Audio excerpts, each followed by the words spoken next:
नमस्कार दोस्तों, स्वागत है आपका कारवाई दुबे जी के इस सेकंड पार्ट में, जहां पे हम ईवीज के डार्क ट्रूथ के बारे में बात करेंगे। तो अब हम बात करेंगे आपके एनवायरनमेंट के ऊपर कैसे असर करता है।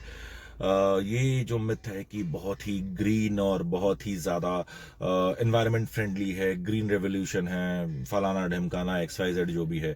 तो एक आप अगर आप गूगल भी कर लेंगे, मैं आपको इसलिए ज़्यादा चीज़ें जो है आपको मैं बोल रहा हूँ, आप खुद से भी रिसर्च कीजिए। आप मेरी बातों को बोलते ना एकदम ज़्यादा भरोसा करके काम मत कीजिए। आपको मैं जो बोल रहा हूँ, आपको गाइड कर रहा हूँ, आप खुद अपने हिसाब से इसे गूगल करके चेक कर सकते हैं।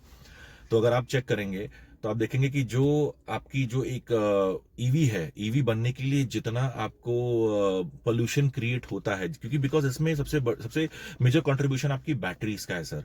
तो अगर आप बैटरीज देखेंगे तो बैटरीज बनती है लिथियम की, उसमें बाकी सारे मेटल्स भी होते हैं और वो सब माइनिंग करना पड़ता है। और अगर आप चेक करेंगे तो जो माइनिंग का प्रोसेस होता है बहुत ही ज्यादा अगली होता है। अगली इन द सेंस क्या होता है कि वो माइनिंग के लिए बोलते हैं ना, चाइल्ड लेबर यूज किया जाता है वो सब मेटल्स निकालने के लिए, कि ये काफी कंट्रोवर्शियल टॉपिक हो जाता है। आप चेक करेंगे आपको समझ में आएगा कि माइनिंग के लिए बहुत ही ज्यादा इश्यूज हो जाते हैं, हेल्थ इश्यूज होते हैं। जो बेचारे माइनिंग करते हैं बहुत बहुत लोग की डेथ हुई है उस माइनिंग के चक्कर में। मतलब माइनिंग प्रोसेस जो ओवरऑल है वो काफी अगली प्रोसेस है, इन शॉर्ट मैं आपको बता रहा हूँ।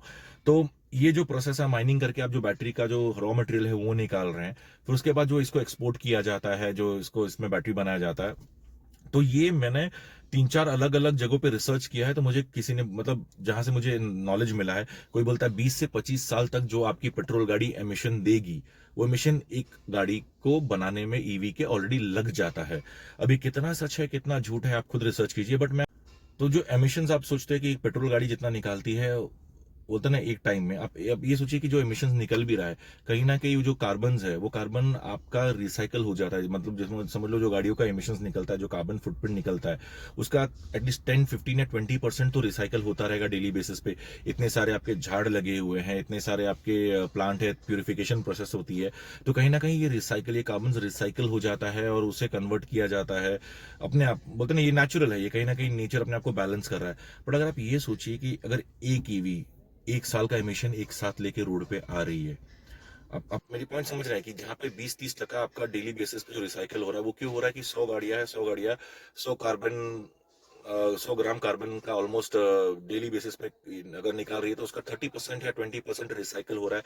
बिकॉज झाड़ लगी हुई ग्रीनरी है एंड कुछ ना कुछ डेली बेसिस प्रोसेस हो रहा है। बट अगर वही लोड एक साथ अगर एक ईवी रोड पे आ जाती है, तो 365 दिन का, 1 साल का, मैं 1 साल पकड़ रहा हूँ, ये हालांकि 10-15 साल 20 साल का भी हो सकता है, बट मैं 1 साल का मोटा मोटा पकड़ रहा हूँ, कम से कम 1 साल का एमिशन एक साथ लेके आ रही है। तो वो प्योरीफाई करने का लोड किस पे आएगा? वो प्योरीफाई कैसे होगा? उतना एयर नहीं हो पाएगा। आपके झाड़ भी उतना एक साथ कंज्यूम, एक साथ उसे रिसाइकल नहीं कर पाएंगे। ये देखिए, ये थोड़ा सा समझाने में आपको थोड़ा सा दिक्कत होगा, बिकॉज इतना इजी नहीं गिरने वाला है ये। अब इसको इमेजिन करने की कोशिश कीजिएगा, तो आप सोचिए जो झाड़ डेली बेसिस पे 20-30% एयर प्योरीफाई कर पा रहे हैं, उनके ऊपर अगर एक साथ 300 गुना ज्यादा लोड आ गया, वो तो प्योरीफाई नहीं कर पाएंगे। तो जो बची कुची गैस है वो क्या होगी? वही डिसिपिएट होगी, आपके एनवायरमेंट को नुकसान करेगी और वही कहीं ना कहीं ग्लोबल वार्मिंग का कारण बनेगी। तो ये सब चीजें आप ध्यान नहीं दे पा रहे। आपको लग रहा है कि आप पर किलोमीटर बचा रहे हैं पैसा, बट ऐसा कुछ नहीं है। कहीं ना कहीं आप एक साथ उस पोल्यूशन को 200, 300, 400 या 1000 टाइम्स आप एक साथ परचेज कर रहे हैं। जो एनवायरमेंटल लोड गिर रहा है, जो आप पेट्रोल और डीजल या सीएनजी यूज करके आप जो आप धीरे धीरे उसको पोल्यूट कर रहे हो, धीरे धीरे वो प्योरीफाई भी हो रहा है, धीरे धीरे सोल्यूशन जो धीरे धीरे स्लो पॉइजन हो रहा है, वो आप एक साथ उसे जो ना इतना बड़ा इंपैक्ट गिरा रहा है एक ईवी परचेज करके, कहीं ना कहीं ये नुकसानदायक हो जाता है। प्लस इतना ही नहीं, जब आप ईवी आप बोलोगे चलो एक बार जो ले लिया, एक बार में जो लॉस हो गया, जो एक बार एनवायरमेंट को नुकसान हो गया, ऐसा नहीं होता। जैसे कि आपको फाइनेंस का मैंने बताया था कि आगे चल के जब बैटरी आप रिप्लेस करते हो वो कैसे भारी खर्चा गिरता है, वैसे सेम होता है जब उसे चार्ज कर रहे हैं आप। आपको अभी लग रहा है आपको ये एनवायरमेंट फ्रेंडली है, कोई एमिशंस नहीं आता, पर उसको चार्ज करने के लिए जो बिजली पैदा होती है सर, वो काफी अनकन्वेंशनल तरीके होते हैं, या काफी पोल्यूशन वाले तरीके होते हैं, जिनसे जैसे कोल जलाया जाता है या बाकी थर्मल एनर्जी, बाकी एनर्जीज होती है। रिन्यूएबल सोर्सेज आज भी हमारे पास उसकी बहुत ज्यादा कमी है।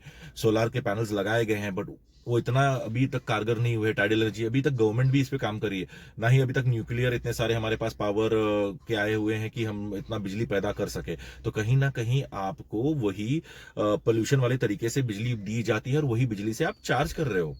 तो इसमें कोई सेंस नहीं बनता कि आप एनवायरमेंट फ्रेंडली हो। आप किसी भी एंगल से एनवायरमेंट फ्रेंडली नहीं है ईवीज पे। फ्यूचर में माइट भी 10 साल, 15 साल, 20 साल के बाद शायद बहुत सारे चेंजेस आ जाए, बहुत सारी बिजली पैदा करने के तरीके आ जाए, तब शायद हो। बाकी तरीके लिथियम आयन से सोडियम की बैटरी आ जाए या कोई और बैटरी के तरीके आ जाए, तब शायद आपका एनवायरनमेंट फ्रेंडली हो, बट अभी के टाइम पे एनवायरनमेंट फ्रेंडली ये नहीं है। तो ये मिथ से आप प्लीज बाहर निकलिएगा। इनफैक्ट अभी की जो पेट्रोल या डीजल इंजन आ रही है वो काफी सारी छोटी छोटी इंजन हो रही है। पहले एक बड़ी इंजन आती थी 4000 सीसी 5000 सीसी, अब आपकी 1500 से 2000 सीसी में ही आपको काफी ज्यादा पावर मिल जाता है। तो वो आपको अच्छी खासी एवरेज भी दे देती है, तो कहीं ना कहीं अभी वो काफी एफिशिएंट हो जाती है। वो एनवायरनमेंट पे इतना नुकसान अब नहीं कर रही है, लेकिन आपकी ईवीज अभी भी नुकसान करती है एनवायरनमेंट के ऊपर। तो ये हिसाब से आप ये चीज को ध्यान में रखिए। थर्ड जो मुद्दा है कि अभी आपको कैसे अभी इम्पैक्ट करती है, देखिए आप एक बात समझिएगा। अ, अगर आप लास्ट 5 साल के 10 साल के रिकॉर्ड्स देखेंगे तो आपके शहर में क्या बाढ़ आई है कि नहीं आई है, आप जरा बताइएगा कमेंट करके। बिकॉज मेरे मुंबई में बाढ़ आती रहती, 3-4 साल में तो ऐसे बाढ़ आती कि गाड़ियां 5-5, 6-6 फीट पानी में चली जाती हैं। तो शायद आपके सिटी में भी बाढ़ आई है कि नहीं, आप खुद गूगल करिए, आप बताइए आई है कि नहीं। आप ये सोचिए कि पेट्रोल गाड़ियां जब बाढ़ में डूबती हैं, कहीं ना कहीं उन्हें बनाने में आपको मेजर खर्चा इंजन का नहीं आता। इंजन में पानी इतना नहीं जाता, और वो शायद अगर आप गाड़ी को स्टार्ट ना करेंगे तो इंजन में कुछ इशू नहीं आता। आपका जो खराब होता है वो है इलेक्ट्रॉनिक्स, आपके सेंसर, आपका जो बाकी इलेक्ट्रॉनिक सामान होता है, आपकी बैटरी, ये सब खराब होता है। तो आप ये सोचिए कि जब एक पूरी की पूरी ईवी जिसमें पूरा कंपोनेंट्स इलेक्ट्रिकल का है, जब वो पानी में डूबेगी, तो आपका खर्चा कितना, खर्चा छोड़ दीजिए, तो खर्चे के बाद तो फाइनेंस में आ जाता है। ये गाड़ी जब इसका जो इसका जो बैटरी होता है, ये बैटरी कहीं से अगर इसमें पानी टच होता है, ठीक है, कितना भी आप इसे एयर टाइट बनाइए। जैसे कि अभी मेरे पास ये सैमसंग का फोन है, ठीक है, अब ये वाटर प्रूफ फोन बोला जाता है, बट इसका एक लिमिट क्या है, 6 फीट या 7 फीट पानी में, वो भी स्विमिंग पूल के पानी में। बट अगर मैं इसको समंदर में डालता हूँ, या इसको मैं 6 फीट 7 फीट के एक्स्ट्रा पानी में डालता हूँ, आधे घंटे के ऊपर रखता हूँ, तो इसमें पानी जाने के चांसेस है, कॉमन सेंस है। तो सेम थिंग गाड़ी है, वो गाड़ी आपकी पूरी दिन पानी में रहने वाली है।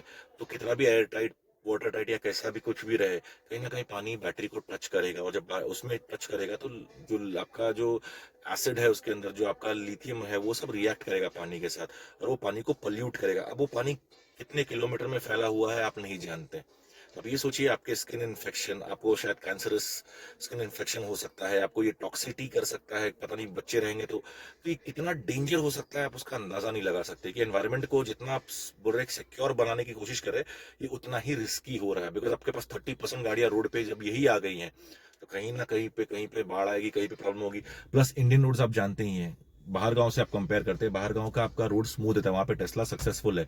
यहाँ पे आप टेस्ला भगा के दिखाइए 200 किलोमीटर की स्पीड पे, आपके ट्रैफिक जैम कितने होते हैं, आपके खड्डे कितने होते हैं। गाड़ियों के टायर और शॉकअप का मोस्टली काम इसलिए निकलता है कि उनका लाइफ स्पैन नहीं खत्म हुआ है। जो आपकी खड्डों में गाड़ियां जाती है, जो स्पीड ब्रेकर पे उड़ती हैं, उसके से आपका शॉकअप और सस्पेंशन जाता है। ये गाड़ी आप सोचिए, जब ये गाड़ियां ऐसे पटकेंगी तो उनका बैटरी लीक होने का चांसेस नहीं है। कितना बड़ा ये डेंजर चीज हो जाती है। तो ये कहीं ना कहीं रिस्की है। इंडिया अभी फिलहाल रेडी नहीं है ईवीज के लिए।